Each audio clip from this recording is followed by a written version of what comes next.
नमस्कार, times of Swaraj में आप सबों का स्वागत है और मैं हूं संतोष सिंह। और आज से टाइम्स ऑफ स्वराज में एक खास कार्यक्रम बिहार की राजनीति पर हर दिन 10 से 15 मिनट का एक पूरा एपिसोड चलाएंगे कि आज दिन भर में कौन सी क्या क्या राजनीतिक घटनाक्रम हुआ। कुछ भी देखने की जरूरत नहीं है, ये 10-15 मिनट का आप एपिसोड देख लेंगे। पूरे घटनाक्रम पॉलिटिकल क्या डेवलपमेंट रहा है वो डेवलपमेंट आप समझ जाएंगे। आज का जो डेवलपमेंट है, दो तीन डेवलपमेंट है, जरा उस डेवलपमेंट को आप समझ लीजिए। पहला डेवलपमेंट ये है कि उपेंद्र कुशवाहा जो नाराज थे उनको बीजेपी ने मना लिया। मतलब ये आप समझ जाइए कि बीजेपी किस तरीके से बिहार के एक एक वोट को, एक एक सीट पर किस स्तर पर मॉनिटरिंग कर रहा है, जरा आप समझिए। हमें लगता है कि पारस को भी मना लेना चाहिए था, इनको 1-2 सीट देके पारस को भी मना लेना चाहिए था। पारस को इस तरीके से छोड़ के हमें लगता है कि कहीं न कहीं नित्यानंद राय के ज़्यादा भरोसे पर आ गए अमित शाह। पारस के साथ जो लोग बाहर आए हैं, ऐसा नहीं है कि उनका अपनी राजनीतिक वजूद नहीं है, वो आपको नुकसान पहुंचा सकता है।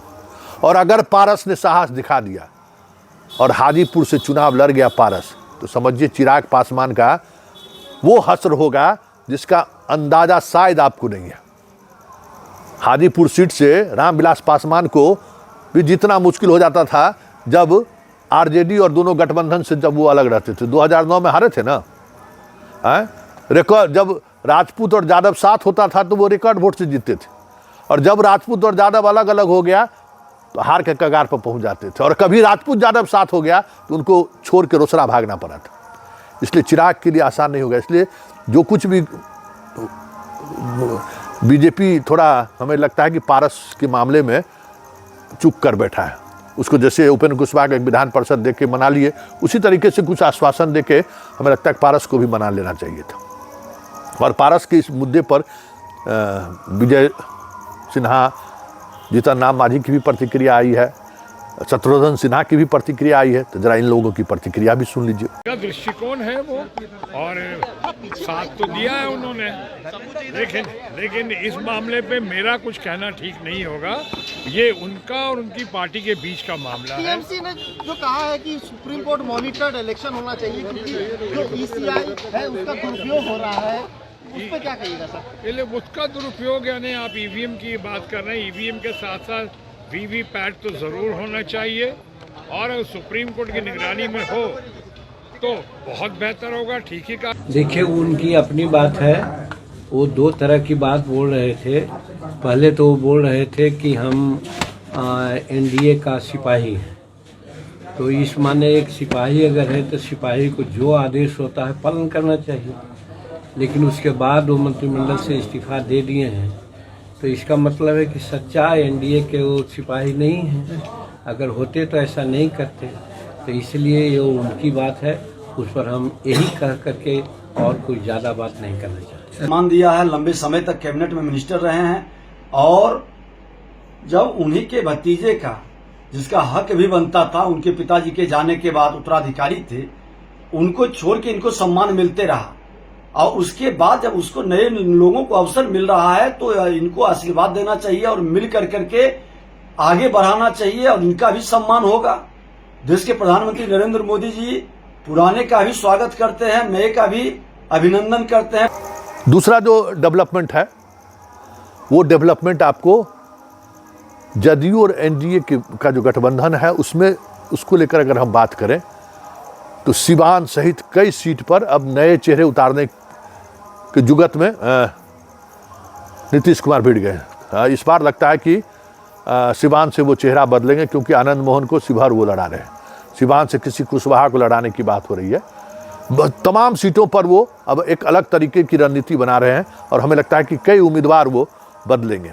अगर सिवान में कुशवाहा को देते हैं तो फिर पूर्णिया सीट भी जो संतोष कुशवाहा वहाँ से जीत रहे हैं उनको बदलने की बात हो रही है। मतलब जो लगातार 2-3 बार सांसद रहे हैं उनको उस चेहरे को बदलने की बात सोच रही है नीतीश कुमार। अब देखिए उसमें कब तक ये चीज़ें सामने आती हैं। बीजेपी भी जैसे मोतिहारी को लेकर राधा मोहन सिंह को हटाने के बाद कोई बनिया कम्युनिटी के लोगों को हम टिकट दें, इस पर राजेंद्र गुप्ता वहाँ पे हैं, आपको वहाँ स्थानीय जो विधायक हैं प्रमोद कुमार वो हैं, कुछ इस पर भी चर्चा हो रही है। इसलिए बीजेपी और जदयू के अंदर ये मंथन चल रहा है। आज उसी मंथन का दौर नीतीश दिल्ली में रहकर इन चीज़ों को आगे बढ़ा रहे हैं। लेकिन इतना तो जरूर है कि शुरुआती बढ़त, काफ़ी बढ़त एनडीए ने ले लिया है। एक एक सीट को लेकर जिस तरीके से मॉनिटरिंग बीजेपी कर रही है, उसमें कोई दो मत नहीं है कि 40 में 40 का जो उनका दावा है, परिणाम क्या होगा कहना मुश्किल है। लेकिन एक एक सीट पर जो वो घेराबंदी कर रहे हैं, वो घेराबंदी 40 में 40 जैसी तो जरूर दिख रही है। मेहनत तो उसी अनुसार वो कर रहे हैं। वैसे जनता किसको चुनती है कहना मुश्किल, लेकिन मेहनत कहीं से भी कोई छोटा सा भी सुराग छोड़ने को तैयार नहीं है बीजेपी, बिहार में भी नीतीश के साथ आने के बावजूद भी। बात महागठबंधन की करें तो महागठबंधन में अभी भी गांठ बंधा हुआ है। कांग्रेस और आरजेडी को लेकर चीज़ें चल रही हैं। कन्हैया, पप्पू यादव थोड़ी समस्या खड़ी कर रही है। इसको लेकर लालू परिवार अभी भी सहज नहीं है। मतलब लालू परिवार को ये लगता ही नहीं है कि ये 2024 लड़ रहे हैं या 2025 लड़ रहे हैं। मतलब 2025 जो नज़र में है ना, इस वजह से 2024 में समस्या हो रही है। माले से भी गठबंधन को लेकर आज भी कोई स्पष्ट राय सामने नहीं आई कि भाई क्या होगा नहीं होगा। हाँ, एक खबर जो आई कि फातमी को फिर से आरजेडी में रिजाइन दे दिया है उन्होंने जदयू से, और आरजेडी में आएंगे तो चुनाव लड़ेंगे मधुबनी से। मतलब फातमी को लाकर मधुबनी से चुनाव लड़ाकर कन्हैया के एक बार फिर से घेराबंदी कर दी कि सीपीआई को एक सीट दीजिएगा ना भाई। पहले बात हो रही थी कि मधुबनी दे देते हैं, बेगूसराय कन्हैया को दे देते हैं, लेकिन मधुबनी में जब आप फातमी को ले आए तो कन्हैया को आउट करने में आसान होगा। तो ये अभी भी लालू परिवार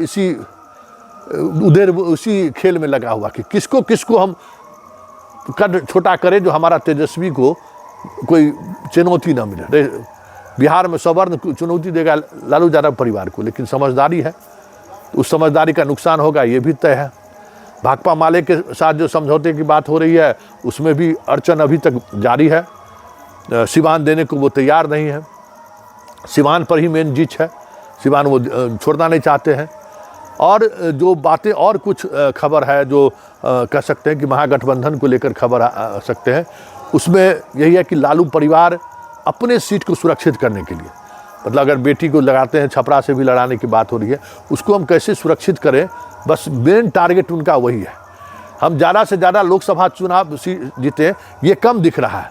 ये ज़्यादा दिख रहा है कि उनका अपना परिवार कुनबा कैसे बचा रह सकता है। तो इसका नुकसान स्वाभाविक तौर पर होगा, क्योंकि तब आपका प्रोफेशनलिज्म जो होता है राजनीति का वो नहीं दिखेगा। गठबंधन के बीच का जो प्रोफेशनलिज्म है जो बीजेपी कर रही है, आप वो कहीं न कहीं लूज कर रहे हैं और उसका असर पड़ेगा कि भाई अब 20 तारीख से नॉमिनेशन की शुरुआत होगी और कल से अधिसूचना जारी होगी और आप अभी तक तय नहीं कर पाए हैं, जबकि फर्स्ट फेज में चुनाव की प्रक्रिया अब शुरू होने वाली है।